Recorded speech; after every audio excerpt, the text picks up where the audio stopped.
Important questions की series में कक्षा 10 के एक टॉपिक प्रिज्म द्वारा प्रकाश के अपवर्तन की बात कर लेते हैं। तो ये जो क्वेश्चन है इम्पोर्टेंट भी है, प्रिज्म द्वारा प्रकाश का अपवर्तन होता कैसे है। तो वो जैसे हमारा कोई प्रिज्म हमने मान लिया, ये जो कोई प्रिज्म है उसका मुख्य परिच्छेद है ABC। अब कोई प्रकाश किरण इसके तल AB पर इस तरह से गिरती है। तो देखो, अगर हम अपवर्तन कोण जानना चाहें और आपतन कोण जानना चाहें तो लंब डाल देंगे। अब ये किरण इधर देखो वायु है, अंदर क्या है, कांच है। तो जब प्रकाश किरण वायु से कांच में जाती है तो अभिलंब की तरफ झुकती है। तो इस तरह से ये PQ किरण है और इस तरह से RS दिशा में QR दिशा में चली जाएगी। अब जब इस वाले पृष्ठ अभी कांच से वायु में जा रही है तो ये अभिलंब से दूर हटेगी। अब इस पर आप अभिलंब डालना चाहें तो इस पर लंब रेखा खींच दो, ये अभिलंब हो गया, इसको E नाम दे दो, ठीक है, इसको Q एंड नाम दे दो, इसको एन डैश नाम दे दो। तो जो निकलने वाली किरण होगी वो क्या होगी, अभिलंब से दूर हटेगी। मतलब हमने ऐसे मान लिया कोई किरण PQ है, वो प्रिज्म के पृष्ठ AB पर आपतित होती है। आपतन होने पर अपवर्तन होने पर ये किरण अभिलंब NQE की ओर झुकती हुई QR दिशा में चली जाएगी तथा दूसरे पृष्ठ AC से अपवर्तन के बाद अभिलंब NRERN डैश से दूर हटती हुई RS दिशा में चली जाएगी। तो ये तो हो गई प्रिज्म के अपवर्तन की बात। अब देखो प्रिज्म के अगर पदार्थ की, देखो ये वाली तो आपतित किरण हो गई, ये निर्गत किरण हो गई। देखो इस समय क्या है, अगर हम बात करें विचलन कोण, एक शब्द आया, एक हेडिंग है विचलन कोण। अगर हम उसकी बात करते हैं तो देखिए विचलन कोण क्या है। देखो ये तो आपतित किरण हो गई, अगर आप आपतित किरण को आगे बढ़ा दो और निर्गत निकलने वाली किरण को पीछे बढ़ा दो तो इनके बीच में एक एंगल बनता है डेल्टा, उसको क्या बोल देते हैं, विचलन कोण। मतलब प्रिज्म पर आपतित किरण तथा निर्गत किरण के बीच बना कोण क्या कहलाता है, हमारा विचलन कोण कहलाता है, डेल्टा से दर्शाते हैं।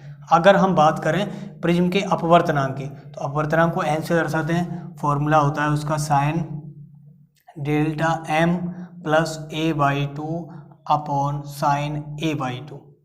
अगर प्रिज्म पतला हो, क्या हो, यदि प्रिज्म कैसा हो, पतला हो, यदि प्रिज्म पतला हो। अगर प्रिज्म पतला होगा तो क्या होगा, तो देखिए ये जो sine delta m plus a/2 वो बराबर होगा किसके, साइन a/2 के।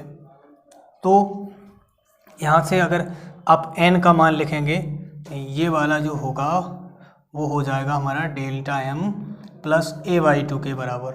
और अगर साइन a/2 की बात करेंगे तो साइन a/2 के बराबर हो जाएगा। तो n बराबर क्या बन जाएगा, ऊपर बचेगा आपका delta m plus a/2 upon sine a/2, only a/2। 2 से ये 2 कैंसिल हो जाएगा। यहाँ से अगर डेल्टा m निकालेंगे तो फॉर्मूला हो जाएगा n-1 इंटू a। तो ये डेल्टा का फॉर्मूला बन जाएगा। अब देखो, अब इस पे क्वेश्चन बन जाते हैं कभी कभी। कुछ क्वेश्चंस हैं जिनकी हम बात कर लेते हैं, जो कुछ इस तरह से रहेंगे। हमारे क्वेश्चंस हैं वो थोड़ा सा बता देते हैं। जैसे एक क्वेश्चन हमारा मान लीजिए दे दिया हो, एक प्रिज्म का प्रिज्म कोण, एक क्वेश्चन इस तरह से है, एक प्रिज्म कोण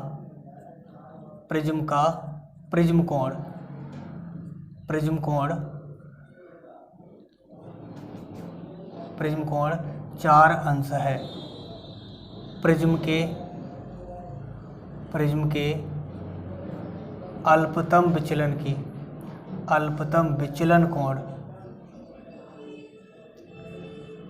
कोण की गणना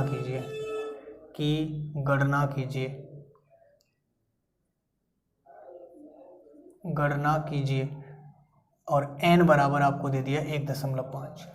अब देखो इसके अगर सॉल्यूशन की बात करें तो कैसे रहेगा, जो प्रिज्म कोण है उसको हम कैसे दर्शाते हैं, a से। a बराबर हो गया 4 अंश और n बराबर हो गया 1.5। अल्पतम विचलन कोण मतलब डेल्टा m ज्ञात करना है। देखो प्रिज्म कोण अगर 4 अंश है तो प्रिज्म पतला हो गया, तो लिखा होना चाहिए प्रिज्म कोण कम देना चाहिए। तो उस कंडीशन में आप सीधा ये वाला फॉर्मूला यूज़ कर देंगे। तो आप लगा दो डेल्टा m बराबर n-1 इंटू a। n कितना है, n है 1.5 माइनस 1, डेल्टा ये 4 अंश है, यहाँ पे 0.5 गुणा 4 कितना आ जाएगा, 2 अंश आ जाएगा। तो इस तरह से क्वेश्चंस आप निकाल सकते हैं, और भी क्वेश्चंस हो सकते हैं। अब आगे बात कर लेते हैं हम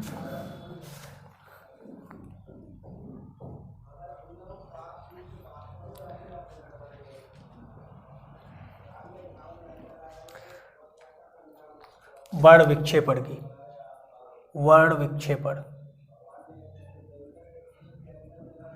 देखिए वर्ण विक्षेपण का मतलब क्या है, जो हमारा सूर्य का प्रकाश होता है वो विभिन्न 7 रंगों का मिश्रण होता है। 7 रंगों का क्या होता है, मिश्रण होता है। अब मिश्रण होता है और उसको जब प्रिज्म में से गुजारते हैं, किसी प्रिज्म में से गुजारते हैं तो अपने 7 रंगों में विभक्त हो जाता है। ये घटना कहलाती है प्रकाश का वर्ण विक्षेपण। मतलब यह है कि अगर कोई प्रिज्म है और आपने उस पर कोई श्वेत प्रकाश डाल दिया तो वो श्वेत प्रकाश विभिन्न 7 रंगों की किरणों में विभक्त हो जाएगा, 7 रंगों की किरणों में विभक्त हो जाएगा। ये घटना कहलाएगी प्रकाश का वर्ण विक्षेपण, प्रकाश का वर्ण विक्षेपण कहलाएगी। और इन रंगों का क्रम प्रिज्म के आधार की ओर से शब्द विवग्योर से दिया जाएगा। किससे दिया जाएगा, विवग्योर, विवग्योर से। इस वी का मतलब वॉयलेट, इंडिगो, इंडिगो मतलब जामुनी, ब्लू, ग्रीन, येलो, ऑरेंज और रेड, तो इस तरह से दिया जाएगा।